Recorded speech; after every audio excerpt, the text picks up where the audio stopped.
What is going on, you guys? Alex chasing back here with a brand new video. Hopefully having a great day, afternoon, or night, wherever you guys are in this world. And for today's video, I want to talk to you guys about something a little bit different. Not necessarily about a certain team, but about one singular topic that affects all 30 teams in this league. Back-to-back games. And why is that important?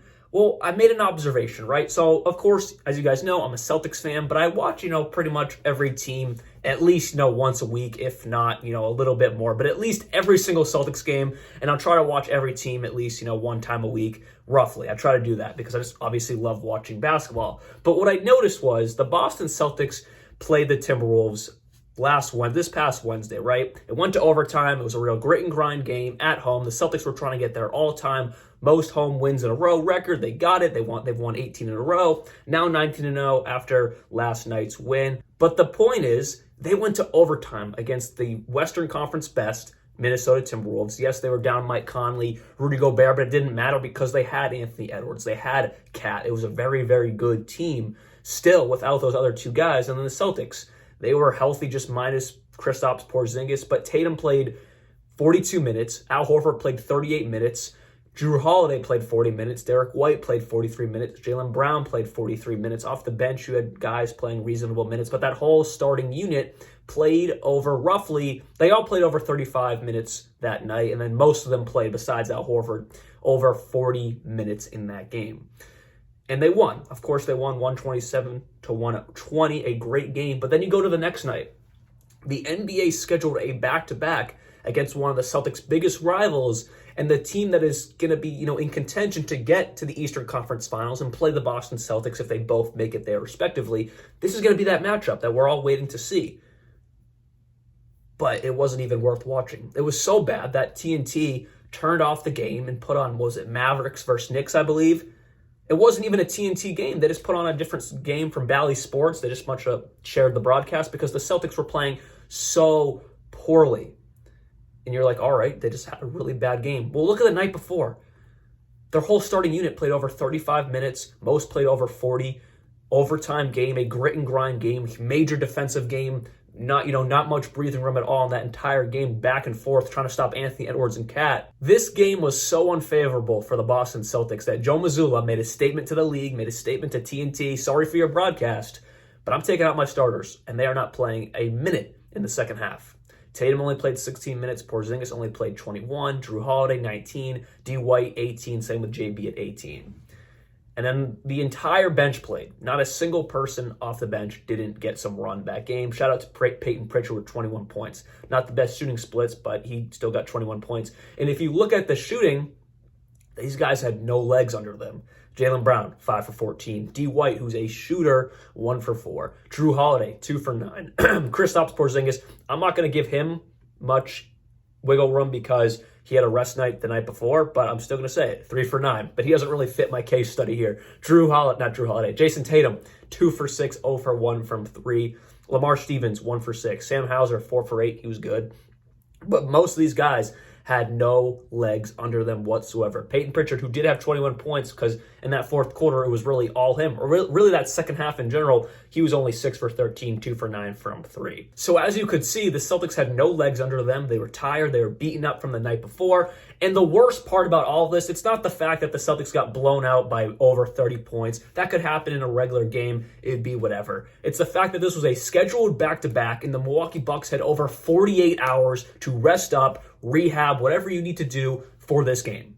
So it wasn't even a fair matchup going in. It's one thing if the Milwaukee Bucks were coming off a back-to-back, the Celtics were coming off a back-to-back, I wouldn't even be talking to you right now. This video wouldn't even be a thing. I wouldn't be discussing this if the Celtics lost by 30 and they deserve to lose by 30. But it's the fact that the Boston Celtics were coming off a back-to-back against a really tough Minnesota Timberwolves team, and then they had to go straight to Milwaukee against a really tough Milwaukee Bucks team, and the Bucks had 48 hours to prepare and rest and rehab for this game. Tell me how that's fair. It's one thing if the Celtics played the Timberwolves and then they were playing the Detroit Pistons. Again, I probably wouldn't even be making this video. But it's the fact that you have a scheduled game against the Milwaukee Bucks, one of your biggest rivals in the Eastern Conference, a team that you're going to be fighting to get to the NBA Finals for. You're scheduling that as a back-to-back game. And on top of that, you're giving the Milwaukee Bucks roughly 48 hours of rest to prepare while the Celtics get none. As you can see, this is a chart of teams' records on back-to-back games. And yes, the Celtics have a 5-2 record. They have the third best one in the league, a very favorable matchup on back-to-back nights. So I'm not really mad about the scheduling of the back-to-back, so to speak. It's the team who they're playing. And on top of that, the team they're playing had over 48 hours, roughly 48 hours of rest. It's I can't speak. It's like, what is it? It's 5:45 in the morning, sorry. But if the Milwaukee Bucks had a back-to-back as well, like I said earlier, I wouldn't care. It'd be a favorable matchup. It'd be even for both sides. But the Bucks had time to rest and prepare for one of the best teams in the league. I just don't agree with that there. But let's just continue. The Thunder, of course, the Bucks, the Celtics. The Warriors have a favorable back-to-back record, 5-2. That's surprising, very surprising. The Phoenix Suns 4-2, the Nuggets 6-3, the Mavericks 4-3, the Portland Trailblazers 4-3. That's also very surprising. But there's only 8 teams, I believe. I just did the quick math right there. There's only 8 teams with favorable records for back-to-backs. And then you have the Pelicans, the Clippers, and the Jazz all having around 500 records. But then you have good teams like the Kings, 2-4. You have good teams like the Minnesota Timberwolves, 1-2. That means they're going to have a lot of back-to-backs in the back end of the season. That might hurt them in the playoffs. And then you have a team like the Philadelphia 76ers, one of the best teams in the league, only 2-4 on back-to-backs. And then the one that surprised me the most when I was looking at this was the Indiana Pacers. The Indiana Pacers are 1-6. They're 1-5 on back-to-backs. And you want to know why that is? I mean, I don't know for sure, but I could give a great guess. They're one of the fastest offenses in the league, one of the most young teams in the league. Halliburton's running up and down the court. The rest of them have a very, very, very fast-paced offense. So no kidding, the next night they're going to be absolutely gassed and have no juice in them, and they're going to be 1-5 in back-to-back games. I don't believe that's extremely fair because as of late, the Indiana Pacers are on a tear. They've only lost 1 or 2 games in the last 2.5 weeks. They're absolutely killing it. So when you give them back-to-backs, a high-powered, fast-paced offense, they're obviously going to be gassed and have no juice left for the next night. Let's look at the rest of the Celtics calendar in January because the rest of their back-to-backs follow a similar path to that Milwaukee Bucks back-to-back. On January 21st and 22nd, they go down to Texas. They play Houston. Probably going to be a battle of a game because last night, the Houston Rockets were coming off a back-to-back, and they were playing a really good team in the Boston Celtics, and they didn't really give their best effort. They lost by 30. But Ime Udoka is coaching up that Rockets team, so that's probably going to be a pretty good battle down there in Houston. And then the next night, the Celtics play the Dallas Mavericks. Luka Doncic, Kyrie Irving, a very, very good offense. Obviously, not the deepest team in the world, but Luka and Kyrie are going to give the Celtics a run for their money, of course. And of course, continuing, the Dallas Mavericks will have over 2 days of rest. They go to Golden State on January 19th, and then they play the Boston Celtics on their back-to-back January 22nd at home. So that's going to be a really tough game. And I'm not trying to make excuses for these teams here, but when you're playing a really, really tough battle, and then the next night you're expected to do it again and try to win, it's just an unfavorable matchup, and it's honestly not good for viewership or for the league. You're expecting a good game against the Dallas Mavericks. You're expecting a good game against the Milwaukee Bucks. And when you don't get that, you're like, why? It's because these guys are just gassed. They have no juice left in them. Or for the Indiana Pacers, I was shocked when I saw they were 1-5 in back-to-backs. For how good they have been this season, but it makes sense because they're one of the fastest teams in the league. So that's something the NBA has to look at. Maybe not get rid of back-to-backs. I'm not one of those people, but just look at what you're scheduling.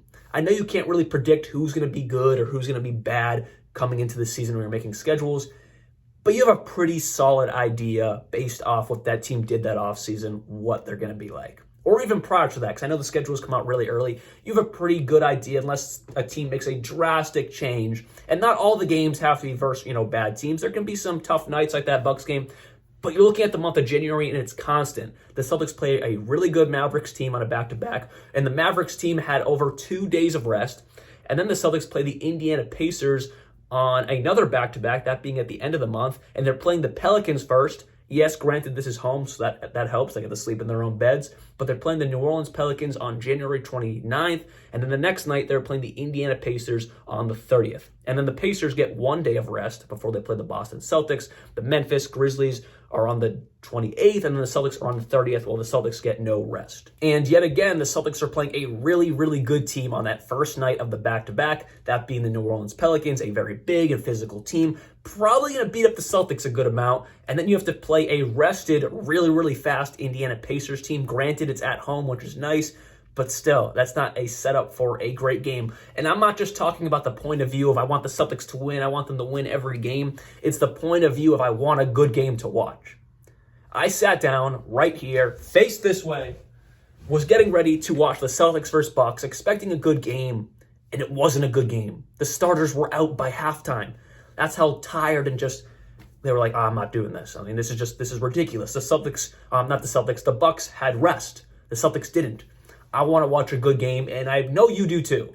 So my entire point with this video is you don't need to get rid of back-to-backs, but look at what you're scheduling. I know you can't predict the future of who's going to be good and who's going to be bad, but you have a pretty solid idea. And not every game has to be, evenly matched, but the whole month of January, and I'm sure it continues throughout the rest of their back-to-backs. I haven't looked that far, but in the recent times here, the rest of their back-to-backs are just not going to be really favorable because they're playing good teams the first night, and then they're playing a good team the second night, and that second team that night is rested. It makes no sense to me. So let me know down in the comments below what you guys think about back-to-backs, but in particular, playing a good team on that back-to-back, and they're well-rested. That's my question. So hopefully you guys did enjoy this video. I'll be back very, very soon. Like always, peace out.